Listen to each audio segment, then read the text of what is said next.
Hey book lovers, welcome back to my channel. So for today's video, we are actually going to be doing our first ever challenge, and obviously by the title of the video you guys already know we are going to be attempting to read for 24 hours. I am so excited. I have never done a challenge like this before, and those videos are actually my all-time favorite videos to watch. I love seeing how many books people can read in that 24-hour span. I have so many books that I want to read by the end of the year, and we're pretty close to it, so this is definitely a great opportunity to do that. So we're gonna be starting strong with One for My Enemy by Olivia Blake. I actually already started reading this because I am reading this with a friend of mine. We are doing our own little book club, so I'm reading this for that purpose. This book is basically about two family rivals. So it first happened with their parents, and something happened where they just now are really big rivals, and their hatred for each other and for each other's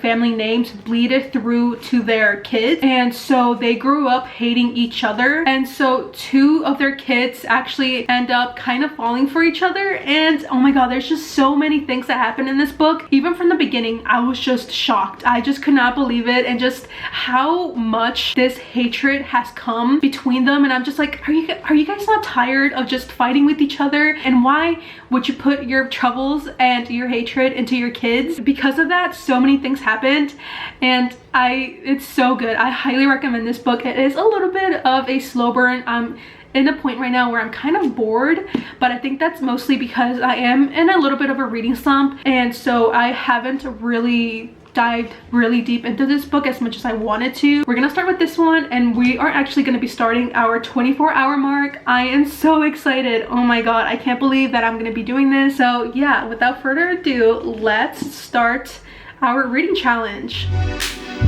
Yay!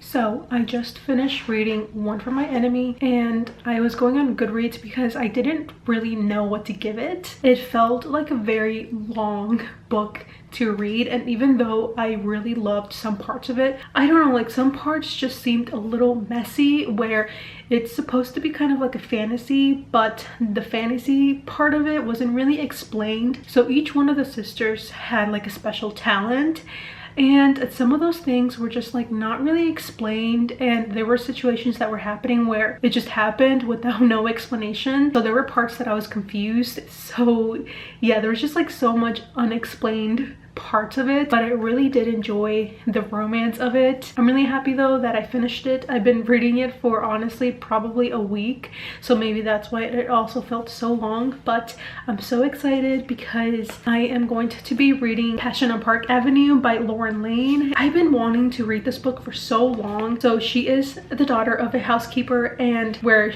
her mom works, the son does not like the daughter. So years later pass, and she just became so successful, and she stumbles upon the guy. So we're gonna start with this one, and we're gonna continue reading.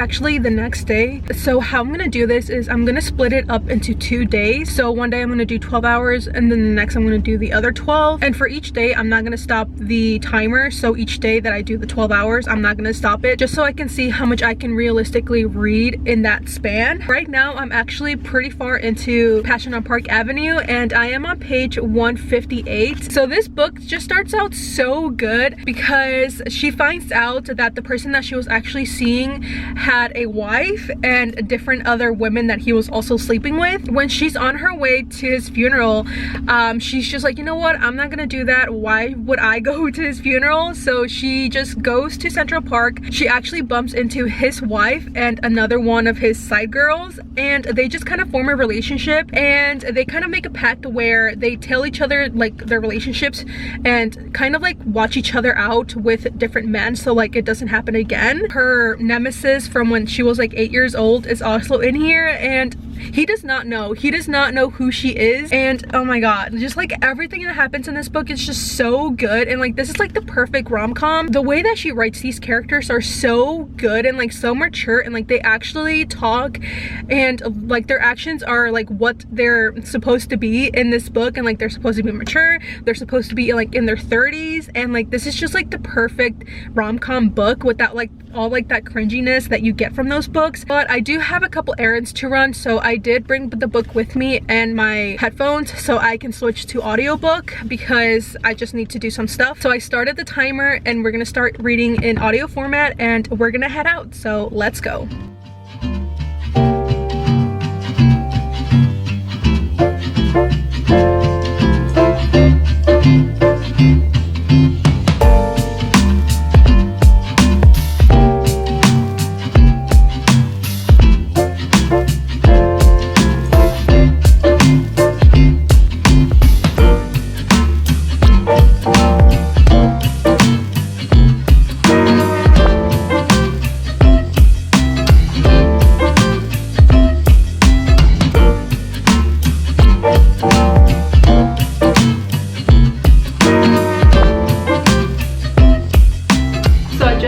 Reading Passion on Park Avenue. It was just such a really good rom-com book with not like the over-the-top cheesy dialogue that you usually see in rom-coms. It's safe to say that I will definitely be reading more of her books because they're just like the perfect palate cleanser and a really good book to just like read in between fantasies. So I'm so happy. This was such a good read. We actually have a little bit over 8 hours for this day and we are going to be starting Powerless. And I did actually already start this back in, I think it was like during Thanksgiving, and I only really got to page 39, which is chapter 5. During that time I was having such a bad reading slump, and so even though it was good, it was just not really grabbing my attention, so I didn't pick it up again. So this book basically revolves around Kai and Peyton. Peyton is an ordinary, which means that she has no special abilities or powers. Kai is an elite, which means that he has some sort of ability, and his ability is actually to be able to feel other people's powers and kind of suck it in for himself. And then he's also a prince who goes and kills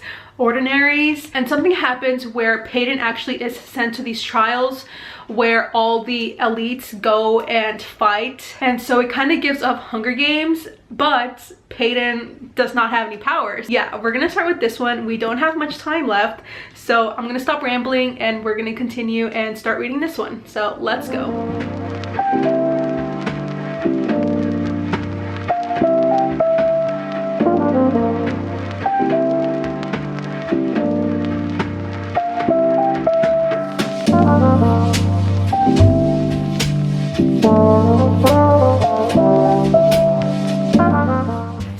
We are in a place where Peyton is now in the trials, but they're not competing just yet. They're kind of like meeting the other people that are also competing, and it's definitely giving off Hunger Games. I didn't really like believe other people saying that, but I now believe it because before they do go and do the trials, they're kind of like meeting each other and kind of like doing the same thing that will happen in like the Hunger Games, where they would have fancy dinners and they'll just like talk to each other and like kind of like feel each other out and see who is like the biggest opponent. I'm going to make myself comfy in my office and like just stay here while I read, because I have definitely been procrastinating a lot in this 24 hours, but because I can't stop the timer, I need to continue reading. So I'm gonna stop rambling and continue reading. So let's see how this goes.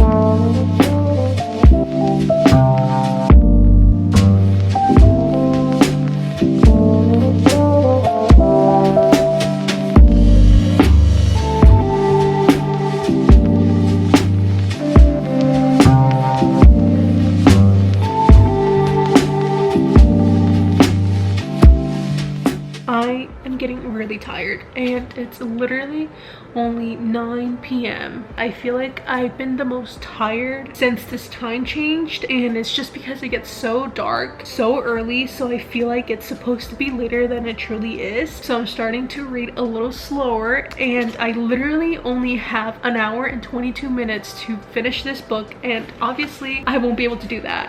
Well, I mean, like, I can try, but right now we are at a point where I don't know, like, if there's like a love triangle or maybe not, I don't know. I feel like I like Peyton with someone else more. I don't know why, but if you guys know, you guys know. Yeah, I still do love Kai, but I also like how she's kind of flirting with someone else, even though I know that Peyton doesn't like that person like that. She obviously likes Kai more. But either way, even if like the timer is over, I am gonna continue reading this book, just because obviously, like, I want to give you guys my final rating. I'm gonna continue reading and see how much I can get through, and we will check in once the timer goes off. So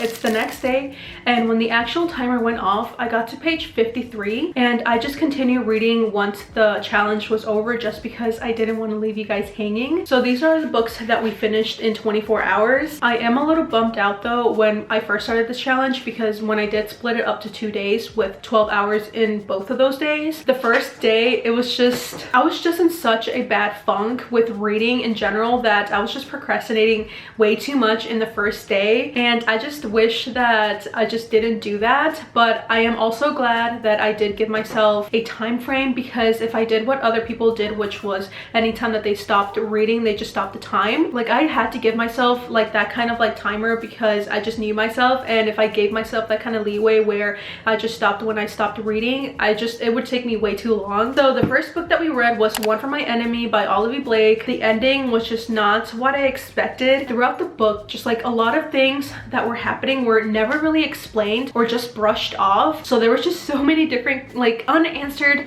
questions that I had, and like this book just, it was beautiful. Don't get me wrong, like the romance was the best. I love Lev and Sasha. They were like my favorite couple, and they were like the cutest. I loved Lev, like him, and like you would think that because his family was just like very much despised the sisters, that he would also be that way, but he was just so sweet to Sasha. And yeah, like there was like no miscommunication with who they were from the beginning, so I love that part. With them being witches, you would think like we would get more explanations as like their backgrounds and just more in depth into them being witches, and they would do things and it was not explained properly, and it would just happen abruptly, like the things that they would do.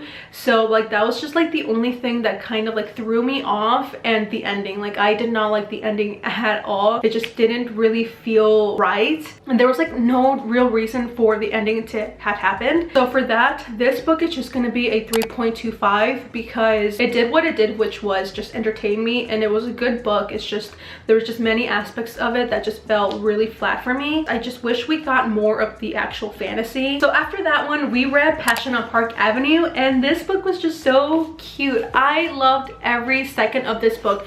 It was so good. Everything about this, I knew that I was gonna like it because of the premise of this book, and with both of the actual characters kind of having a background, and with our main guy Oliver not knowing who she is. And it was just so good. It's just like a good 4-star book. The only complaint I do have about this book was that it ended way too fast, because like the main conflict that happens in this book, you get all of this is all like leading up to the actual conflict, and like these couple pages were like actually like resolving the conflict and like everything being wrapped up.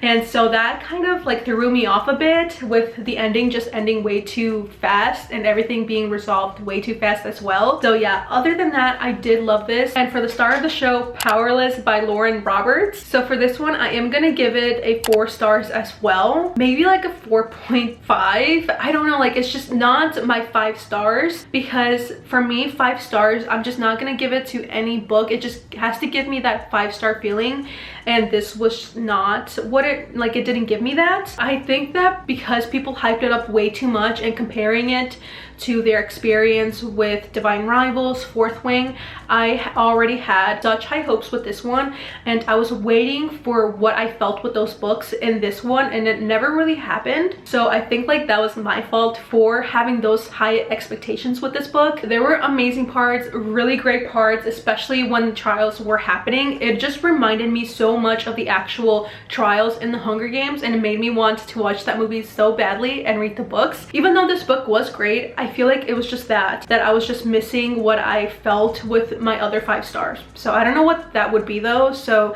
maybe this book was just not really my 5 stars. So these are all the books that we read in 24 hours. I am so excited that I did do this challenge and kind of challenge myself with having that kind of timeline. This would honestly take me more than a week to finish, and I was able to do that in 24 hours. So yeah, I'm really excited and happy with what I accomplished in that time span. But yeah, that concludes today's video. Thank you guys so much for clicking on this video. I hope you guys have a great day, night, whatever time you guys are watching this, and I will see you guys in the next one. Bye.